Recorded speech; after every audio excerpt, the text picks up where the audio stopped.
할렐루야. 대림절 세 번째 주간 수요 찬양 예배 하나님께 올려드리겠습니다. 우리 다 같이 마음을 정돈하시고 우리 마음과 뜻과 정성을 다해서 하나님께 예배드립니다. 우리 다 같이 기도하겠습니다.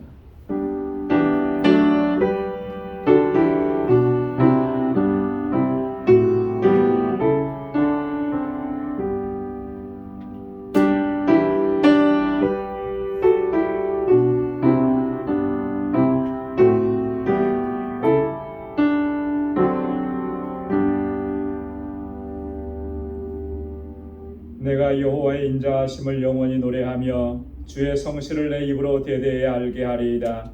내가 말하기를 인자하심을 영원히 세우시며 주의 성실하심을 하늘에서 견고히 하리라 하셨나이다.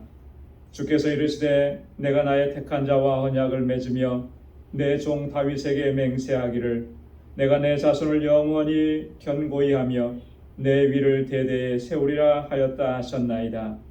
여호와여, 주의 기사를 하늘이 찬양할 것이요 주의 성실도 거룩한 자의 회중에서 찬양하리이다. 아멘. 자비하시고 은혜가 풍성하신 여호와 하나님 아버지, 죄와 사망 가운데서 저희를 건져주시고 영원한 생명을 허락해 주시고 하늘의 소망을 두고 주님의 주시는 기쁨 안에 살아갈 수 있도록 우리를 항상 인도해 주시니 주님 감사합니다. 지난 성일호 3일 동안도 주님의 그 권능의 팔로 우리를 붙잡아 주시고 유혹과 시험이 많은 이 세상 가운데에서도 넉넉히 이기며 믿음으로 승리하는 삶을 살게 하시니 감사합니다. 다시금 주님의 보좌 앞에 불러주셔서 이렇게 하나님을 찬양하고 예배케 하심도 또한 감사합니다. 하나님, 우리를 다시금 거룩하게 하시고 정결하게 하셔서 오늘 이렇게 하나님께 드리는 이 예배가 하나님께서 기뻐 받으시는 산제사가 되도록 우리 주 성령께서 역사하시고 우리를 인도하여 주옵소서. 우리의 더럽고 추하고 악한 것들을 주의 성령의 불로 깨끗하게 씻어주시고 태워주시며 정결하게 하옵소서.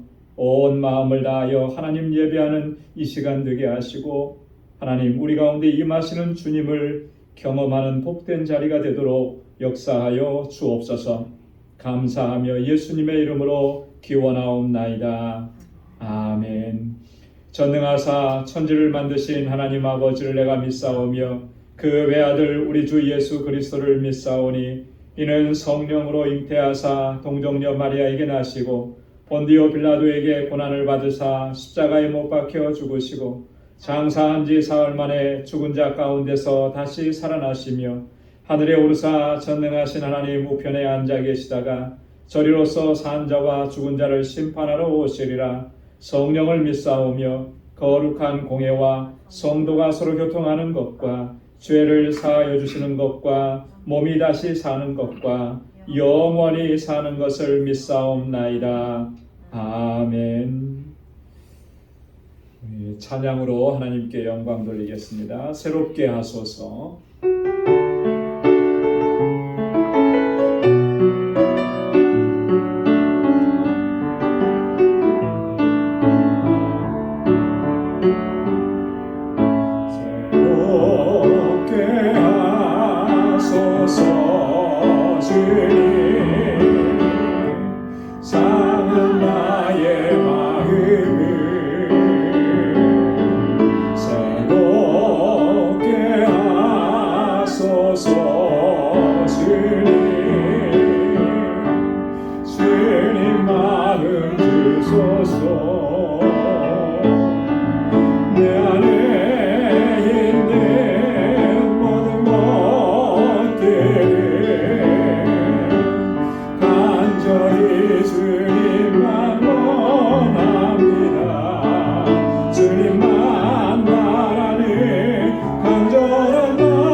새로워지기를 소망합니다.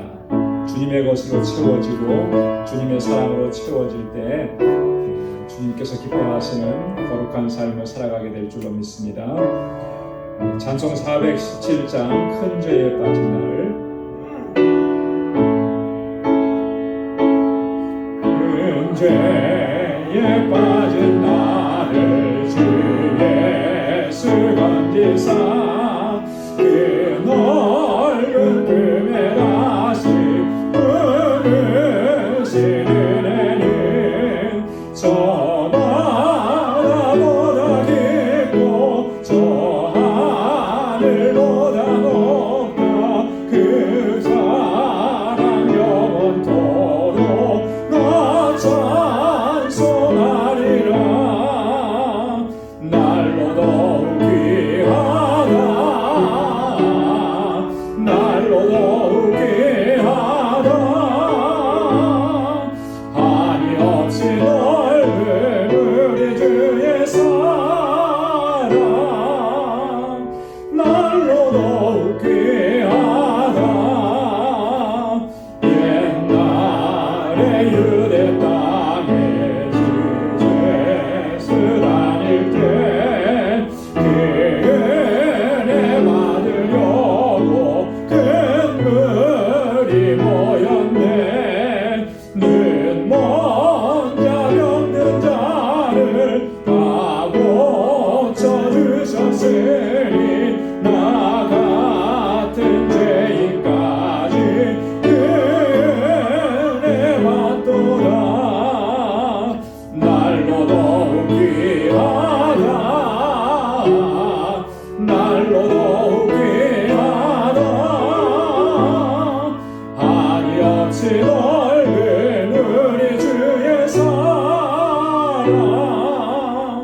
날로 더욱 귀하다. 주께신 사랑으로 만 백성 위하여 그 십자가의 고난 다 받으셨으니 그 속죄 받은 성도 큰 소리 함께 높여 온 천지 울리도록 주 찬송하리라. 날로 더욱 귀하다 날로 더욱 귀하다 한이 없이 넓은 우리 주의 사랑 날로 더욱 귀하다. 3절이요. 주께신 사랑으로 만 백성 위하여 그 십자가의 고난 다 받으셨으니 그 속죄 받은 성도 큰 소리 함께 높여 온 천지 울리도록 주 찬송하리라.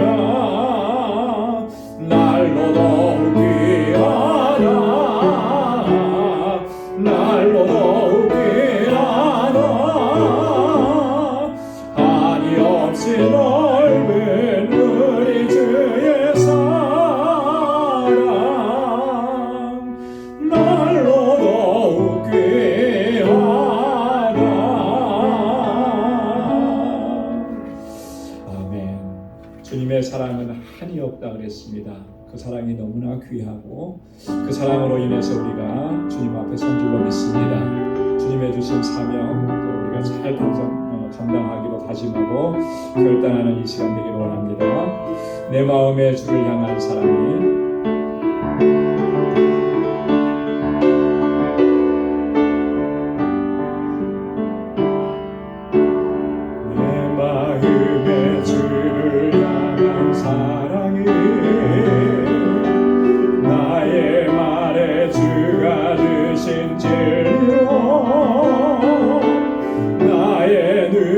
주의 눈물 채워주소서.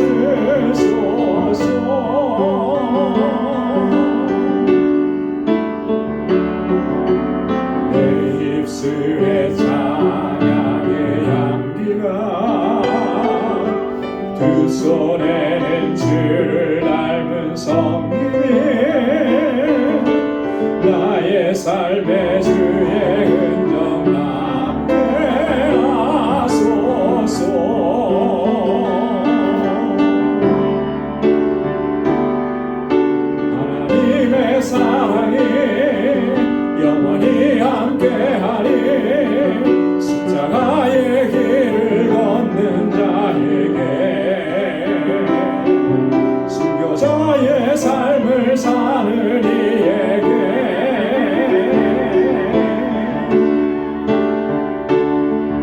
조롱하는 소리와 세상 유혹 속에도 주의 순결한 신부가 되리라. 내 생명 주님께 드리리.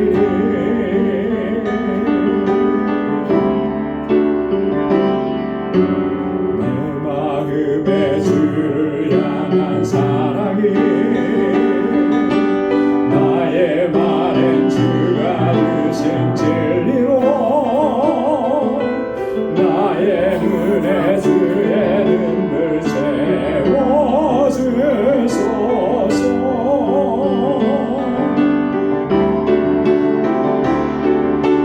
내 입술에 찬양의 향기가 두 손에는 주를 닮은 성김이 나의 삶에 주의 흔적 남게 하소서.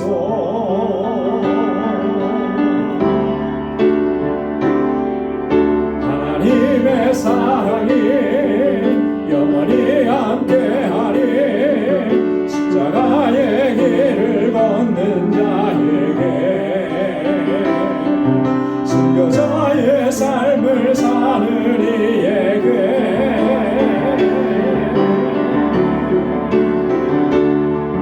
조롱하는 소리와 세상 유혹 속에도 주의 순결한 신부가 되리라. 내 생명 주님께 드리리.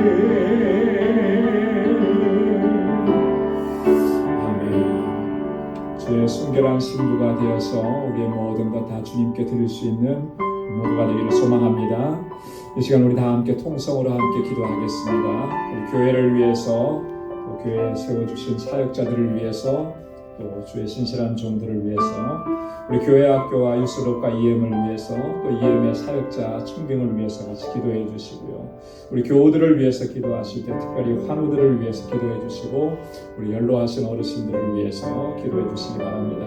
또 우리 선교사님들과 또 알라메다 광주교회 우리 정득수 선교사님, 또 오늘 이 시간 주님 앞에 가지고 나온 우리의 간절한 기도의 제목, 이 시간 다 같이 통성으로 함께 기도하겠습니다. 은혜가 풍성하시고 자비하신 주님 참 감사합니다. 이렇게 하나님을 찬양하고 하나님을 경배할 수 있으니 우리에게 얼마나 큰 축복이고 은혜인 것을 이 시간을 통해서 다시 한번 저희들 깨닫게 하여 주시고, 온 마음을 다하고 힘을 다하여 하나님 기쁨과 감격 속에서 하나님 예배하는 저희들 되게 하여 주옵소서.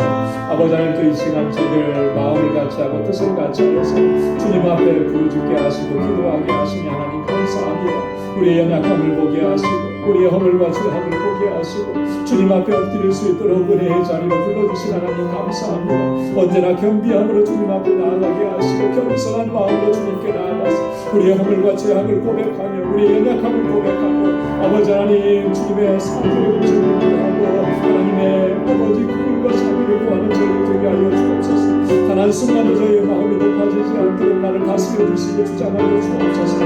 아버지 하나님, 우리를 새롭게 창조하신 주님의 목적과 주님의 뜻에 합당하게 행하는 저희를 되게 하여 주옵소서. 나의 찬송을 부르게 하려 함이라 주님 말씀하셨습니다. 우리 온 마음을 다해 하나님 예배하게 하시고 하나님 찾으시는 예배자로 살아갈 수 있게 도와주시고 우리의 삶의 현장이 하나님 주의 이름을 높이고 주님을 찬양하고 주님을 증거하고 예수 그리스도의 아름다운 향기로 드러나는 삶이 되도록 인도하여 주옵소서. 오늘도 주님께 예배하는 하나님 주의 종들을 붙잡아 주시고 크신 은혜로 함께하여 주옵소서. 주님께서 세워주신 우리 광주교회가 정말 진정한 믿음의 공동체, 아름다운 사랑의 공동체로 든든하게 서게 하셔서 세상을 향하신 하나님의 뜻을 온전히 이루어가게 하시고 구원의 광주로서의 사명을 잘 감당하게 하셔서 하나님께서 찾으시는 영혼들로 날마다 차고 넘치며 구원의 기쁨과 감격으로 하나님 예배하는 이 자리가 되도록 역사하여 주옵소서. 하나님 세워주신 주의 종들, 신실한 주의 일꾼들 능력으로 함께 하시고 권능으로 붙잡아 주시고 저희의 수고와 헌신을 하나님 기억해 주시고 주님의 은혜와 복을 더하여 주옵소서. 2022년 아버지 새해를 맞이하며 저희를 하나님께서 다시금 주님 앞에 귀하게 쓰임받기로 결단합니다. 하나님 우리를 사용하여 주옵소서. 특별히 아버지 하나님 각 기관들마다 부흥의 은혜를 허락하여 주시고 아버지 하나님 열심을 다하여 모이게 하시고 주님의 주신 사명을 온전하게 감당하는 저희들 되게 하여 주옵소서. 아버지 하나님 이곳에서 자라는 어린 심령들 사랑하는 학생들 청년들 하나님께서 붙잡아 주옵소서. 아버지 능력 가운데 저희들을 이끌어 주시고 저들의 나가는 길을 하나님 형통하게 하시고 하나님 잘 경외하는 믿음의 용사들이 다 되게 하여 주옵소서. 저희에게 지혜와 총명함을 더하여 주옵소서. 저희를 위해서 수고하고 애쓰는 모든 교사들에게 같은 은혜 내려 주옵시고 특별히 아버지 하나님 저희를 아버지 말씀으로 양육할 귀한 소을 속히 보내어 주옵소서. 하나님 육신에 연약한 주님의 백성들 기억하여 주옵시고 저들이 고통 중에 부르짖습니다. 주님 만져주시고 주님 치료하여 주옵소서. 오 하나님 아버지 이 시간 우리의 답답한 심령을 주님께 아뢰옵니다. 근심과 걱정과 염려 아버지 하나님 내 홀로 치고 가지 않게 하시고 다 주님께 맡기는 저희들 되게 하옵소서. 아버지 주의 위로와 주의 평강으로 함께하여 주셔서 비록 우리의 삶이 광야와 같지만 아버지 하나님 날마다 내려주시는 주님의 은혜로 늘 주님의 기적을 경험하는 삶이 되게 하시고 주님의 주시는 평강을 잃지 않도록 도와주옵소서. 우리 사랑하는 성도들 하나님 그 말걸음 주님께서 눈동자와 같이 지켜주시고 저들의 가정과 직장과 아버지의 생업의 터전을 든든하게 붙잡아 주옵소서. 지금도 세계 곳곳에서 주의 복음을 전하는 주의 종들에게 하나님 권능으로 붙들어 주시고 역사하여 주시고 특별히 알라메다 왕족교회 하나님 세우셔사오니 주님의 뜻이 이루어지도록 역사하여 주시고 아버지 하나님 멕시코의 선교의 문이 다시 열리게 하시고 우리 정득스 선교사님 비자 발급이 속히 이루어지게 하셔서 선교지로 들어갈 수 있도록 은혜 베풀어 주옵소서. 사랑하는 종에게 능력과 권능으로 함께하여 주옵소서. 오늘도 주님 앞에 나오며 우리의 간절한 소망을 주님 앞에 아뢰니다. 사랑하는 주의 종들의 부르짖음마다 주님의 선하신 응답을 허락하여 주옵소서. 이제 말씀을 듣기 원하오니 주의 말씀으로 우리를 새롭게 하시고 은혜 안에 거하게 하시고 새롭게 결단하는 복된 시간이 되도록 주님 우리를 주장하시고 인도하여 주옵소서. 모든 것 감사하고 예수님의 이름으로 간절히 기도드리옵나이다. 아멘.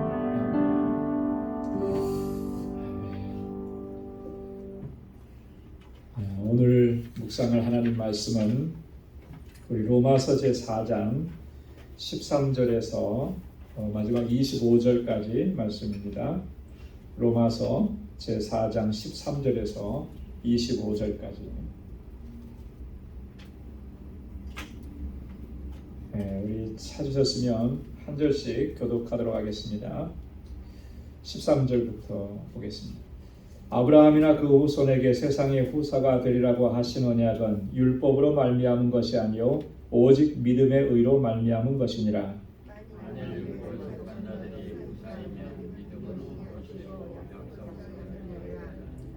율법은 진노를 이루게 하나니 율법이 없는 곳에는 범함도 없느니라.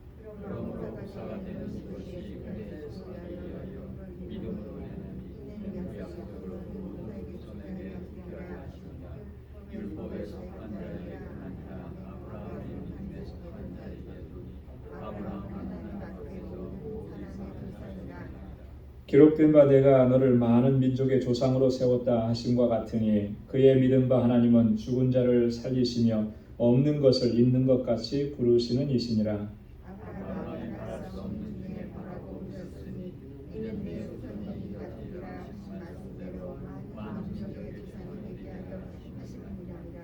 그가 백성화되어 자기 몸에 죽은 것 같음과 사라의 태에 죽은 것 같음을 알고도 믿음이 약하여지지 아니하고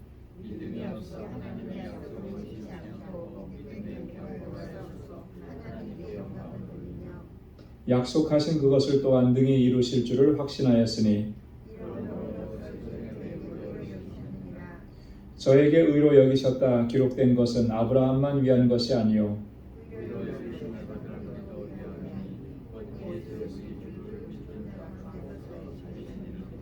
다 함께요. 예수는 우리 범죄함을 위하여 내어줌이 되고 또한 우리를 의롭다 하심을 위하여 살아나셨느니라. 아멘. 할렐루야. 지난주에 이어서 말씀이 이어지는 내용입니다. 우리 지난주에는 4장 1절에서 2절까지 말씀을 묵상하면서 믿음으로 말미암아 의롭게 된다라고 하는 이것을 논증하는데 거기에 이제 누구를 예로 들냐면 아브라함을 예로 들었습니다. 그죠? 아브라함이 의롭다 하심을 얻은 것은 율법에 의해서가 아니라 믿음에 의한 것이다. 그의 믿음을 보시고 그를 의롭다 하셨다.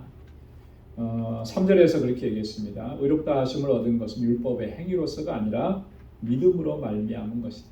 그러니까 유대인들은 다분히 그 율법의 의지에서 또 율법의 행위에 의지해서 하나님 앞에 의롭다 하고 또 우리가 선민이다 이런 자부심을 가지고 있었는데 그렇지 않다라고 하는 것을 바울이 이야기하는 거죠. 만약에 율법의 행위로서 의롭다 하심을 얻었다 그러면 자랑할 수는 있을 거라는 거예요. 그죠? 내가 이만큼 해서 이렇게 노력해서 이만큼 했으니까. 그런데 그렇게 내가 자랑스럽게 하는 것이 과연 하나님 앞에서도 그렇게 할 수 있는 것이냐? 그럴 수 없다라고 합니다. 왜 그렇습니까? 하나님은 완전한 분이시고 그죠? 거룩한 분이시고 율법도 완전한 것이 선한 것인데 나는 율법을 잘 지켰다고 자랑하지만 그걸 온전히 지킨 사람이 과연 누가 있느냐라고 하는 거예요. 두 번째로 나눴던 것은 아브라함이 의롭다 하심을 얻은 거 그거 할례와도 무관하다라고 했어요. 그죠? 아브라함이 그건 너무나 명백한 거예요. 아브라함이 의롭다 함을 얻은 시점이 언제냐라고 하는 것을 바울이 얘기하는 거죠. 아브라함이 할례를 받고 나서 의롭다 하심을 얻었느냐 아니면 할례를 받기 전에 의롭다 하심을 얻었느냐. 당연히 할례 받기 전에 의롭다 하심을 얻은 거죠. 그래서 할례라고 하는 것이 물론 이스라엘 백성들에게 하나님의 선민의 표시이기는 하지만 그래서 그것이 중요하지만 의롭다 하심을 얻는데 그 할례가 결정적인 역할을 하는 거 아니라고 합니다. 오히려 할례는 뭐라 그랬습니까? 의롭다 하심을 얻은 것을 인쳐 주신 거라 그랬어요. 그죠?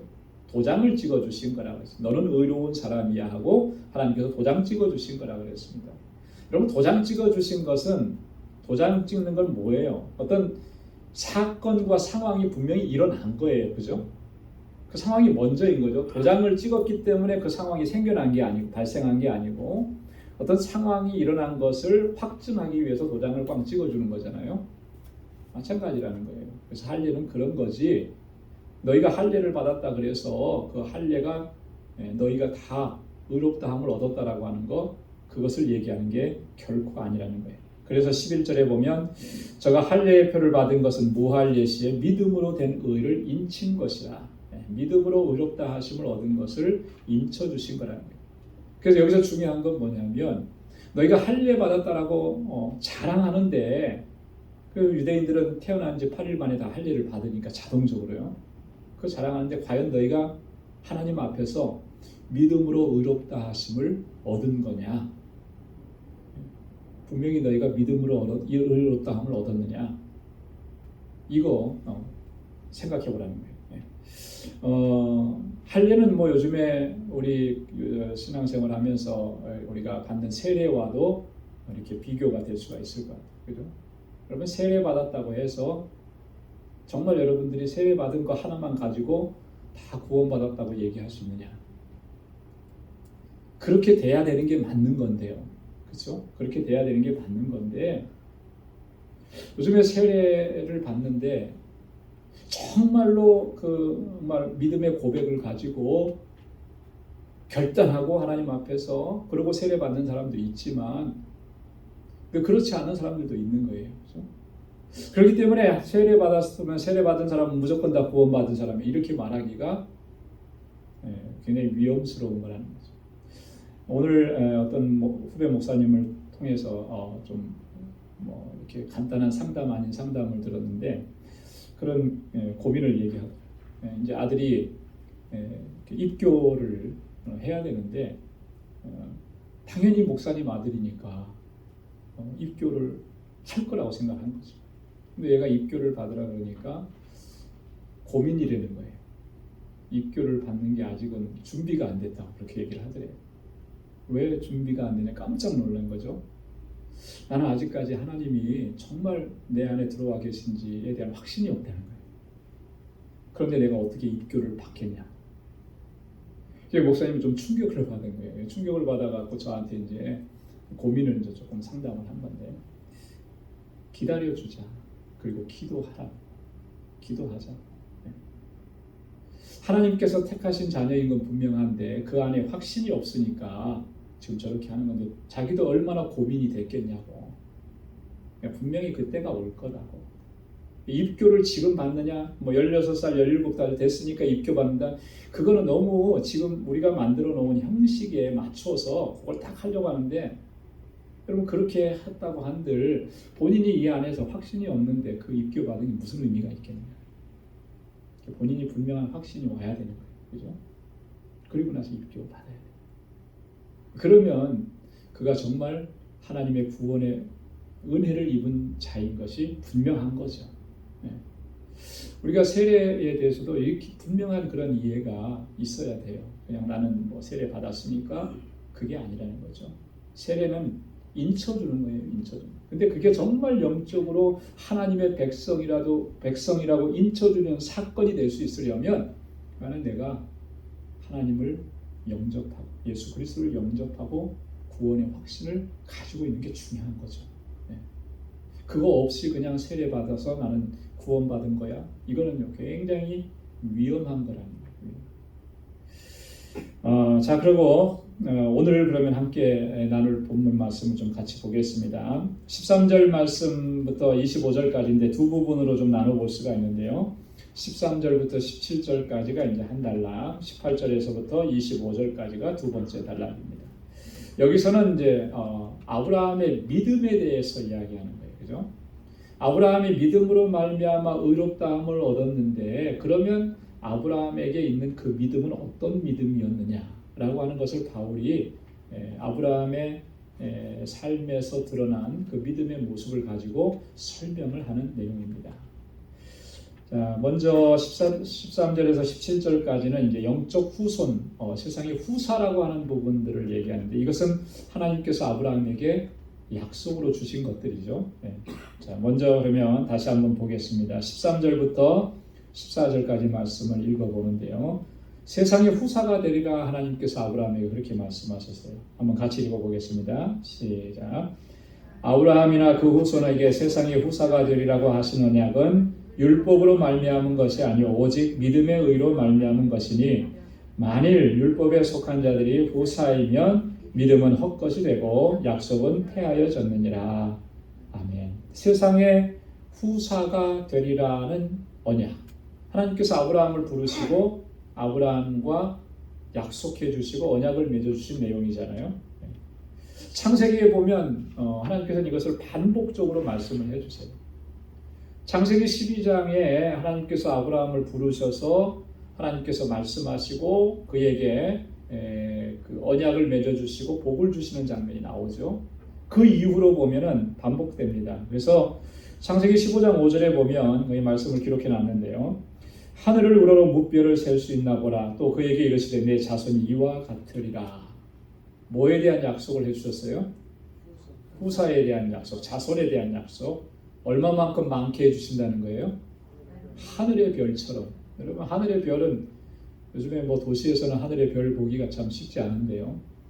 시골에만 조금만 벗어나도 별이 얼마나 많은지 다 셀 수 없는 거잖아요. 그렇게 많게 하시겠다라고 하는 거예요. 하나님 약속해 주신 거죠. 창세기 18장 18절에도 보면 아브라함은 강대한 나라가 되고 천하 만민은 그를 인하여 복을 받게 될 것이 아니냐. 아브라함이 강대한 나라가 되게, 천하 만민이 아브라함 때문에 복을 받게 될 것이네. 무슨 복이겠습니까? 무슨 복이에요? 잘되고 형통한 복인가요? 아브라함 때문에 받는 복. 하나님을 알게 되고 하나님을 믿게 되는 거잖아요. 아브라함이 하나님께로부터 받은 그 약속을 함께 누릴 수 있는 그 복을 얘기하는 거예요. 그래서 아브라함을 가리켜서 뭐라고요? 복의 근원이 되리라 그렇게 말씀하시고, 너는 복의 근원이 될지라, 이런 약속이죠. 참고로 창세기 12장 2절로 3절 나중에 여러분 돌아가셔서 한번 찾아보십시오. 또 창세기 22장 18절, 창세기 26장 4절 계속 반복적으로 하나님께서 아브라함과 맺어주신 약속을 반복해 주시는 거예요. 딱 한 번 말씀하신 게 아니고 여러 차례. 그러니까 아브라함은 그것을 항상 이따가도 얘기하지만 기억하고 있었던 거예요. 항상 가슴에 새기고 있었다라고. 자, 그런데 그 하나님께서 이렇게 하신 언약은 율법으로 말미암은 것이 아니라 믿음의 의로 말미암은 것이다. 이게 중요한 거라는 거예요. 아브라함이 율법을 잘 순종하고 지켰기 때문에 주셨던 것이 아니고 그의 믿음을 의로 여기시고 그에게 약속을 해주셨다라고 하는 거예요. 이 언약은 하나님께서 아브라함의 믿음을 보시고 그걸 의롭다 여기시고 그 후에 주신 약속, 순서가 그렇게 돼요. 하나님께서 은혜 베풀어 주시고 부르심의 은혜를 허락해 주시고 그리고 아브라함이 거기에 믿음으로 반응한 것이죠. 믿음으로 반응했을 때 하나님께서 아브라함을 어떻게 여기셨어요? 의롭다 여겨주시고, 자, 의롭다고 인쳐주신 그 사람에게 뭘 주신 거예요? 언약을 맺어주신 거예요. 순서가 이렇게 진행이 된 거예요. 근데 거기에는 율법이 들어갈 자리가 없죠. 여러분, 아브라함이 하나님 앞에 이렇게 의롭다 하심을 얻고 또 하나님과의 관계 안에서 이렇게 언약을 받을 때 율법이 주어졌습니까? 시기적으로 봐도 율법은 아직 주어지지 않았어요. 그죠? 율법은 언제 주어진 거예요? 여러분, 우리가 율법이라고 하는 거 우리가 잘 아는데 그거 언제 주어졌습니까?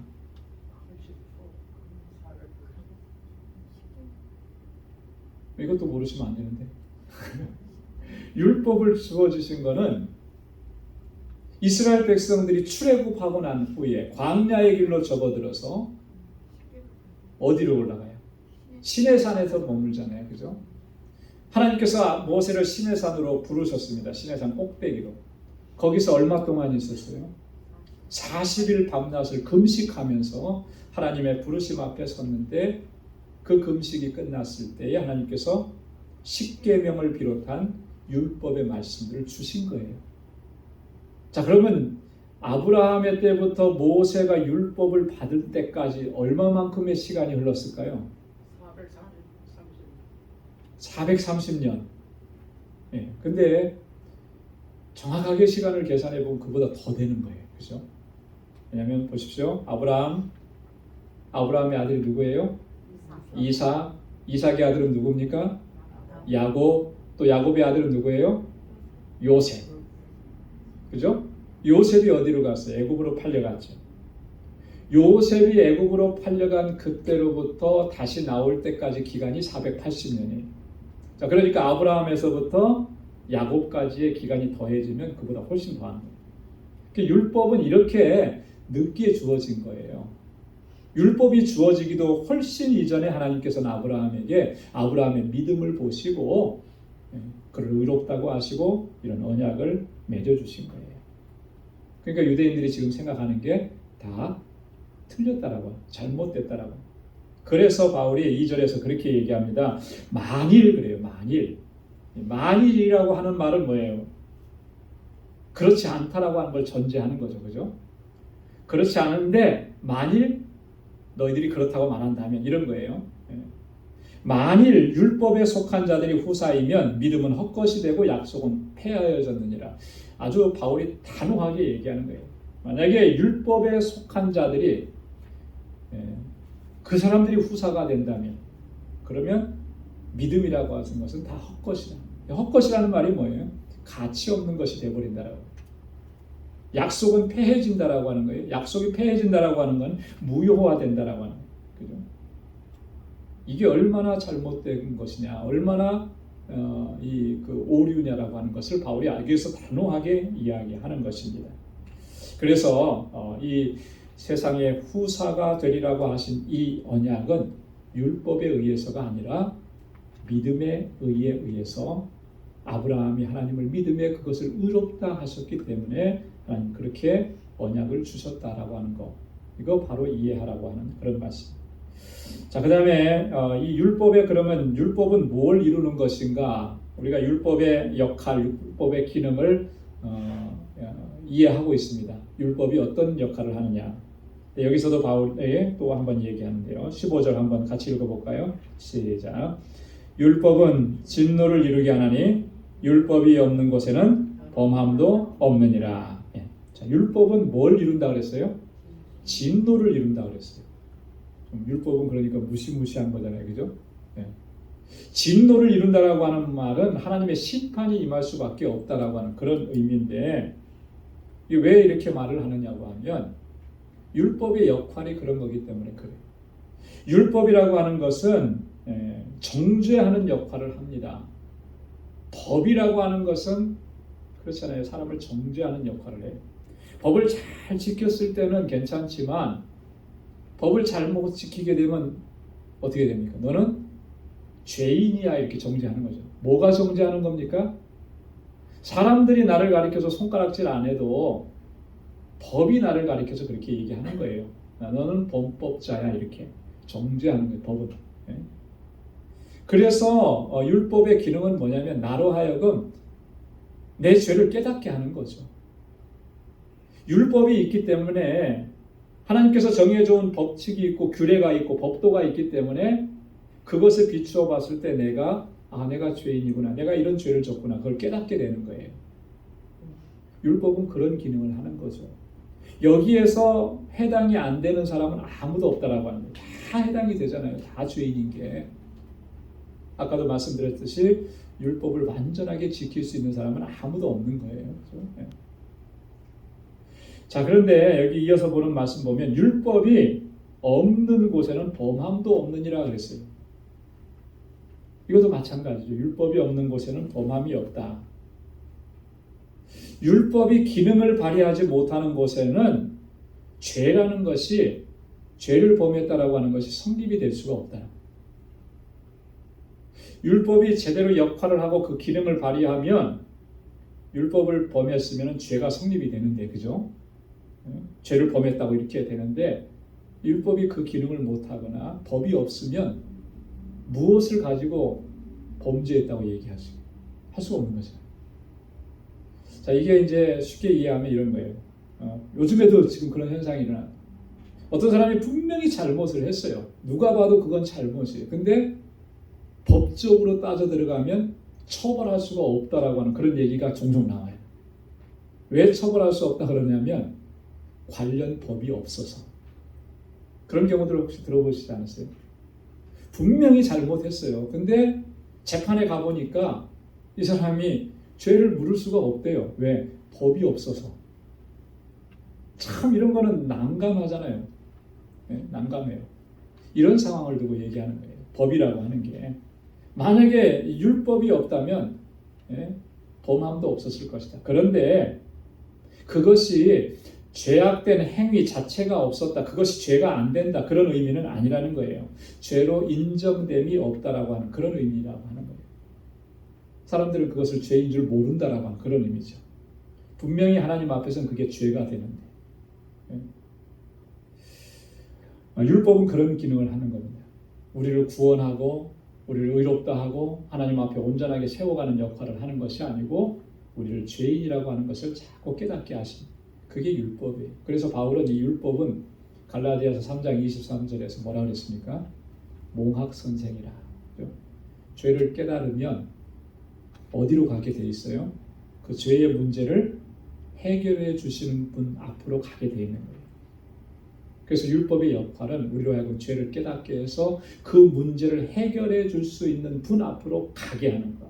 그게 율법의 기능이고 역할이에요. 그분이 누구십니까? 바로 예수 그리스도. 그래서 바울은 율법을 가리켜서, 여러분 율법이 선한 거 아니겠어요? 그죠? 하나님께서 율법을 통해서 선한 역사를 이루십니다. 어떤 역사예요? 우리를 그리스도에게로 인도해서 그리스도께서 주시는 그 사죄의 은총을 구하게 하고 그 은혜를 입게 하는 것. 그 자리까지 인도해 주는 게 바로 율법이라고 하는 거예요. 근데 만약에 깨달음이 없으면, 죄에 대한 깨달음이 없으면 그리스도께로 나갈 수 있겠습니까? 못 나가요. 아무리 전도를 우리가 해도 참 안 움직여지는 사람들이 있어요. 그죠? 교회 나가자고 그렇게 예수 믿으면 구원받고 아무리 얘기해주고 뭐 밥도 많이 사주고 했는데 안 움직여져요. 그 안 움직여지는 그 요인 중에 가장 중요한 게 뭐냐면 내가 죄인인 것을 인식을 안 하는 거예요. 인정을 안 하는 거예요. 그렇잖아요. 그렇죠? 그러니까 이 죄의 문제를 뭐 내가 어디 가서 해결받을 필요가 없는 거죠. 그러니까 그리스도는 우리를 구원해 주신 분이고 우리를 죄에서 건져 주신 분이라고 아무리 얘기해도 이게 가슴으로 받아들이질 않는 거죠. 율법이 우리 안에서 그런 역사를 이루어서 우리 죄를 깨닫게 하고 그리고 그렇게 우리를 그리스도에게까지 인도하는 그런 역할을 해서 그리스도로 말미암아 그 구원의 은혜를 누릴 수 있게 하신다는 거예요. 자, 계속해서 보도록 하겠습니다. 16절에 보면 후사가 되는 것은 그럼 어떻게 되는 거냐? 너희는 세상에 후사가 되리라 했다 그랬는데 16절 한번 같이 읽어보겠습니다. 시작. 그러므로 후사가 되는 이것이 은혜에 속하기 위하여 믿음으로 되나니 이는 그 약속을 그 모든 후손에게 굳게 하려 하심이라. 율법에 속한 자에게뿐 아니라 아브라함의 믿음에 속한 자에게도니 아브라함은 하나님 앞에서 우리 모든 사람의 조상이라. 아멘. 자, 후사가 되는 것은 어떻게 해요? 하나님의 은혜로 또 믿음을 통하여라고. 하나님께서 은혜를 베풀어 주셨고 하나님께서 베푸신 그 은혜에 대해서 우리가 믿음으로 응답하는 그 원리입니다. 그래서 우리가 후사가 된다.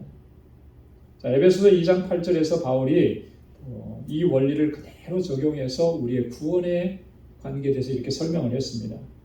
너희가 그 은혜를 인하여 믿음으로 말미암아 구원을 얻었나니 이것이 너희에게서 난 것이 아니요 하나님의 뭐라고요? 선물이라 그랬습니다. 예. 여러분 이 말씀이 자주 나오는데요. 여러분 잘 기억하셔야 됩니다. 은혜를 인해서 은혜가 먼저예요. 그죠? 그리고 그 믿음으로 말미암아 믿음은 우리가 은혜 주신 하나님께 반응하는 거예요. 하나님의 은혜 주신 거에 반응하는 거예요. 그래서 구원을 얻었다라. 은혜가 먼저죠. 은혜가 먼저. 거기에 반응한 것이 믿음이고. 그래서 일어난 역사가 뭐예요? 하나님의 구원의 역사라고 하는 것입니다. 아브라함에게도 마찬가지였다고 아까 말씀을 드렸습니다. 하나님께서 아브라함에게 은혜를 먼저 베풀어 주셔서 그를 불러 주셨어요. 그죠? 아브라함이 나 불러 주십시오 이렇게 한 거 아니잖아요. 갈대아 우르에서 하나님이 먼저 불러 주셨습니다. 그게 은혜예요. 아브라함이 믿음으로 응답했습니다. 그 믿음으로 응답한 것은 뭐로 나타나느냐면 순종으로 나타나는 거예요. 그래서 이렇게 반응한 아브라함을 하나님께서 의롭다 하셨고 그와 언약을 맺어주셨다라고 합니다. 아브라함은 우리 모든 사람의 조상이라 그렇게 말씀했습니다. 그렇죠. 우리 믿음의 조상 아브라함은 이렇게 노래를 부르는데 믿는 사람들에게만 조상이 되는 것이 아니라 아직도 믿지 않는 사람에게도 아브라함은 조상, 그죠? 조상. 이 말씀은 이런 의미를 담고 있습니다. 아브라함이 우리 모든 사람의 조상이라고 하는 말의 뜻이 본래적인 의미가 뭐냐면 이런 거예요. 정말로 아브라함이 우리의 믿음의 조상이 될 수 있으려면 우리가 아브라함을 나의 믿음의 조상이라고 그렇게 부를 수 있으려면 우리에게 뭐가 필요하냐면 아브라함이 믿음으로 말미암아 하나님 앞에 의롭다 하심을 얻었는데 그때 아브라함이 가지고 있었던 그 믿음을 우리도 소유해야만 하나님 앞에서 의롭다 하심을 얻는다라고 하는 그런 의미가 되는 거예요. 아브라함의 믿음이나 오늘 나의 믿음이나 이게 다르지 않는 거예요. 아브라함이 내가 하나님을 그렇게 믿고 확신하고 고백했다면 과연 나에게도 우리에게도 그 믿음이 있느냐라고 그렇게 하나님을 믿고 확신하느냐. 뒤에 가면 아브라함의 믿음이 어떤 믿음이라고 하는 걸 자세하게 설명을 했잖아요. 네, 그런 의미입니다. 네, 아브라함의 믿음이 곧 나의 믿음과 동일한 믿음입니다. 그랬을 때 우리는 아브라함을 믿음의 조상이라 이렇게 부를 수가 있는 거예요. 자, 17절에 가서는 하나님을 그럼 어떤 분이신가? 아브라함을 부르신 하나님은 어떤 분이시냐라고 하는 것을 설명을 합니다. 자, 17절 한번 읽어보겠습니다. 시작. 기록된 바 내가 너를 많은 민족의 조상으로 세웠다 하심과 같으니 그의 믿은 바 하나님은 죽은 자를 살리시며 없는 것을 있는 것 같이 부르시는 이시라. 아멘. 하나님께서 아브라함을 택하셔서 많은 민족의 조상으로 세웠다 하셨는데 그 하나님은 죽은 자를 살리시며 없는 것을 있는 것 같이 부르신다. 여러분 이게 무슨 말씀일까요? 죽은 자를 살리시며 없는 것을 있는 것 같이 부르신다. 물론 하나님은 죽은 자를 살리시죠. 죽은 자를 살리신 사건들이 많이 있는데 아브라함에게 한해서 아브라함에게 국한되어서 이 말씀을 적용시켜 보면 어떤 것을 얘기할 수 있겠습니까? 죽은 자를 살리시며 없는 것을 있는 것 같이 부르시는 하나님 그렇게 아브라함에게 역사하셨잖아요. 그럼 뭘 두고 얘기하는 걸까요? 아브라함의 일생 중에서 두 가지 있어요. 두 가지. 이삭과 다 관련이 돼요. 그죠? 예. 첫째는 이삭의 출생이에요. 이삭의 출생과 관련. 여러분 이삭이 태어날 때 아브라함이 몇 살이었습니까? 100세였죠. 사라는 몇 살이었죠? 90세. 이때는 이미 육체적으로 자식을 얻을 수 있는 나이가 지나버린 거예요. 그것을 성경은 뭐라고 얘기했냐면 죽은 것 같다라고 그렇게 표현해요. 더 이상 출산을 못하니까 더 이상 자녀를 생산할 수 없는 그런 상태니까 그런 상황임에도 불구하고 그런 출산의 능력이 없는데 19절에 보면 그렇게 얘기했어요. 죽은 것 같음이라 표현을 했습니다. 그런데 하나님은 어떻게 하셨어요? 하나님은 그 언약을 맺으십니다. 하나님 분명히 언약을 맺어주셨잖아요. 내 자손이 뭐와 같으리라고 했어요. 하늘의 별과 같다. 근데 아브라함에게 후사를 주시지 않으면 하나님은 거짓말 하신 게 되어버리는 거예요. 그죠? 그러니까 하나님께서는 그 약속하신 거에 신실하게 역사하시는 거죠. 사람의 눈에는 죽은 것 같아요. 다 끝난 것 같아요. 더 이상 출산할 수 없는 것 같아요. 그렇지만 하나님께서는 아브라함과 사라를 통해서 이삭을 얻게 하신 거예요. 그래서 이 얘기하는 거예요. 죽은 자를 살리시며. 죽은 자를 살리시며. 두 번째는요. 아브라함이 독자 이삭을 번제로 드리는 상황입니다. 창세기 22장에 이때 아브라함은 어떤 믿음을 가지고 이삭을 번제로 드렸을까요? 어떤 마음이었을 것 같아요? 죽은 자 가운데서 살리실 것을 믿었어요. 죽은 자 가운데 살리실 것을 믿는 그 믿음, 그 확신을 가지고 아브라함은 이삭을 하나님 앞에 번제로 드렸다는 겁니다. 이게 어디에 기록이 되어 있느냐 하면 히브리서에 기록이 되어 있는 거예요. 여러분 제가 기록해 드렸죠. 한번 보십시오. 히브리서 11장 17절에서 19절 말씀, 믿음장이라 그러잖아요. 히브리서 11장을 거기에 분명히 이렇게 말씀을 해놨어요. 자, 한번 같이 읽어보겠습니다. 아브라함은 시험을 받을 때에 믿음으로 이삭을 드렸으니 저는 약속을 받은 자로 돼 그 독생자를 드렸느니라.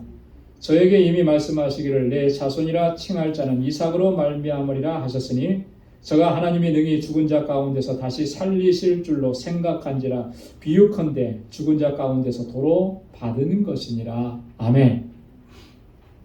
여러분 거기다 제가 기록해 놨죠? 아니요. 이렇게 써요. 죄송합니다. 그럼 돌아가셔서 한번 찾아보세요. 히브리서 11장 17절에서 19절 말씀입니다.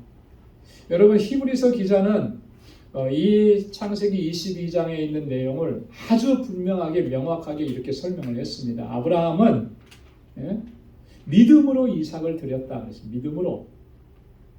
그러니까 믿음은 뭐라 그랬습니까? 순종이라 그랬잖아요.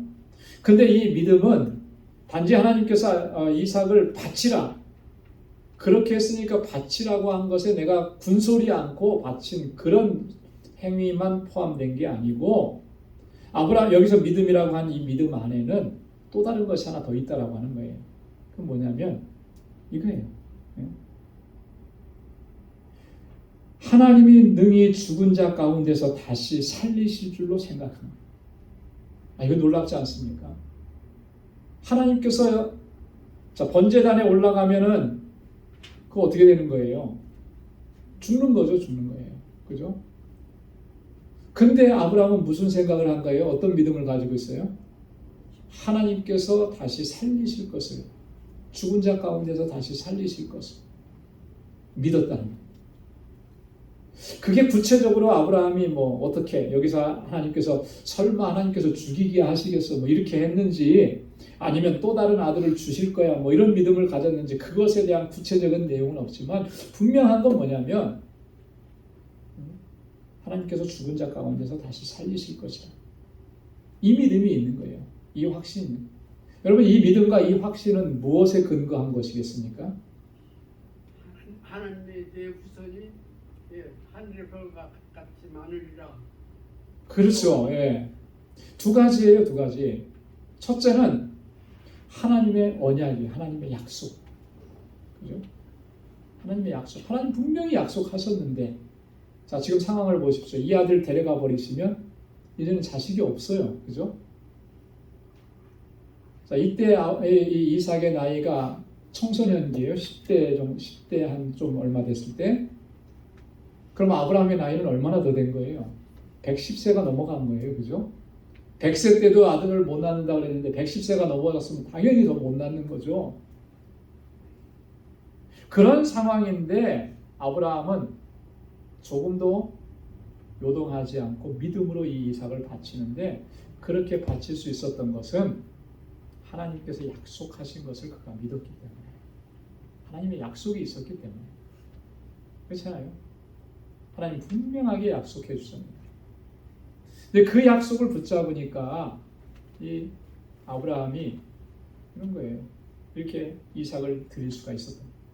또 하나는 뭐냐면 지금까지 아브라함이 하나님의 부르심을 받고 지금까지 살아오는 동안에 하나님을 많이 경험했잖아요. 그죠? 하나님의 말씀도 많이 듣고 하나님을 체험을 많이 했습니다. 하나님께서 역사하신 것도 많이 봤어요. 그러면서 하나님에 대해서 분명한 확신을 가진 게 있습니다. 그게 뭐냐면 하나님의 신실하심이라고 합니다. 신실하심. 하나님은 한 번도 나를 속이신 일 없고 변개하신 일이 없다라고 하는 거예요. 하나님은 언제나 신실하셨다라고 하는 거죠. 자, 그 신실하심을 아브라함은 체험했기 때문에 하나님 약속의 신실하신 분 이렇게 약속하셨으니까 분명히 하나님께는 하나님의 뜻이 있는 거예요. 하나님의 방법이 있는 거예요. 약속해놓고 지금은 할 수가 없어 이렇게 하실 분이 아니라고 하는 그 믿음이 있었다라고 하는 거죠. 그래서 그가 하나님 앞에 하나님께서 이삭을 바치라고 했을 때 그가 주저함 없이 믿음으로 하나님께 바쳤다라고 하는 거예요.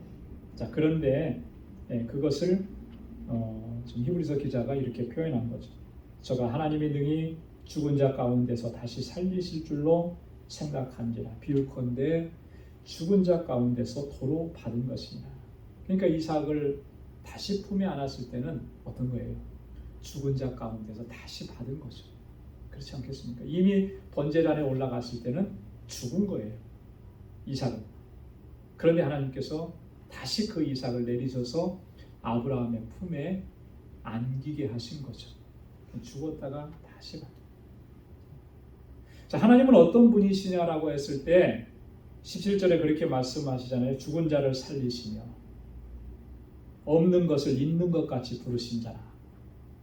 하나님 그렇게 역사하신 거예요. 아브라함의 생애를 통해서 아브라함은 이 두 가지 사건을 통해서 이것을 직접 경험하고 체험했다라고 하는 거예요. 바울이 왜 이것을 이렇게 강조하느냐면 이 이삭이 번제단에 올려졌다가 다시 아브라함의 품으로 안기게 된 것, 죽었다가 다시 살아난 모습이 된 것은 뭘 예표하기 때문에 그러냐면 바로 예수 그리스도의 부활의 사건을 예표하기 때문에 그런 거예요. 아브라함에게는 이런 하나님의 역사하심에 대한 경험이 있었다면 오늘 우리에게는 어떠한 체험이 있는 겁니까?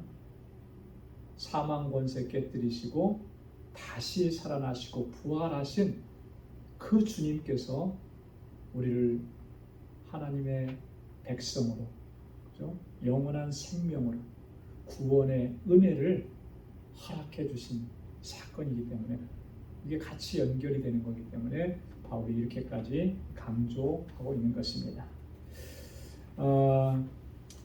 오늘 앞에 있는 내용을 제가 좀 설명을 좀 길게 하다 보니까 오늘 다 못했는데요. 오늘은 여기까지 이렇게 하도록 하겠습니다. 그리고 이어지는 말씀 18절에서부터 25절까지 이제는 이제 본격적으로 아브라함이 어떤 믿음을 소유했느냐, 바울은 아브라함의 믿음에 대해서 어떻게 설명하고 있는지, 이것은 곧 우리의 믿음하고도 연관이 되는 거예요. 우리의 믿음이 어떠해야 되는지, 이제 이런 부분들을 자세하게 설명을 하는데 다음 주에 함께 더 이 말씀을 묵상하도록 하겠습니다. 우리 다 같이 기도하겠습니다. 하나님 아버지, 참 감사합니다. 오늘도 주님의 귀한 말씀으로 우리에게 들려주시고 또 우리로 하여금 깨닫게 하시고 하나님 앞에 바로 세워주심을 감사합니다. 아브라함의 믿음을 보시고 그를 의롭다 하시고 의롭다 하신 그에게 하나님 언약을 맺어주셨고 약속하신 그것을 하나님 신실하심으로 이루어 가시고 성취하시면서 하나님의 백성들이 하나님의 역사하심을 보고 믿음 안에 견고하게 서도록 인도해 주시니 하나님 고맙습니다.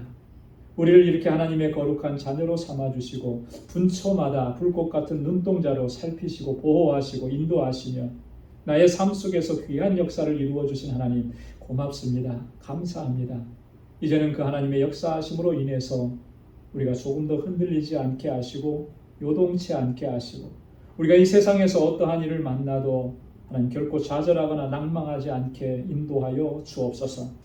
하나님의 말씀에 그 아들 이삭을 번제단에 드렸던 아브라함처럼 오늘 우리도 그러한 믿음을 소유할 수 있도록 도와주시고 그 믿음 안에서 행하는 저희들이 되도록 인도하여 주옵소서. 우리 방주의 권속들 또 저희의 가정과 또 저희의 삶 가운데 하나님 늘 함께하여 주옵소서. 언제나 주님과 동행하는 삶을 살게 하시고 아버지의 뜻대로 행하는 삶을 살아가는 주의 신실한 백성들이 되게 하여 주옵소서. 주님을 기다립니다. 하나님 그 기다리는 심령들 가운데 하늘의 평강으로 하늘의 기쁨으로 하늘의 소망으로 주님의 참사랑으로 가득히 채워 주옵소서. 이제는 우리 주 예수 그리스도의 무한하신 은혜와 하나님 아버지의 크고 놀라우신 사랑과 성령의 위로 교통 충만하심의 역사가 믿음으로 살아 승리의 삶으로 하나님께 영광 돌리기를 소망하는 우리 방주의 모든 믿음의 권속들과 저들의 가정과 직장, 생업의 터전과 학업 위에 이제로부터 영원까지 함께 하시기를 간절히 축원하옵나이다. 아멘.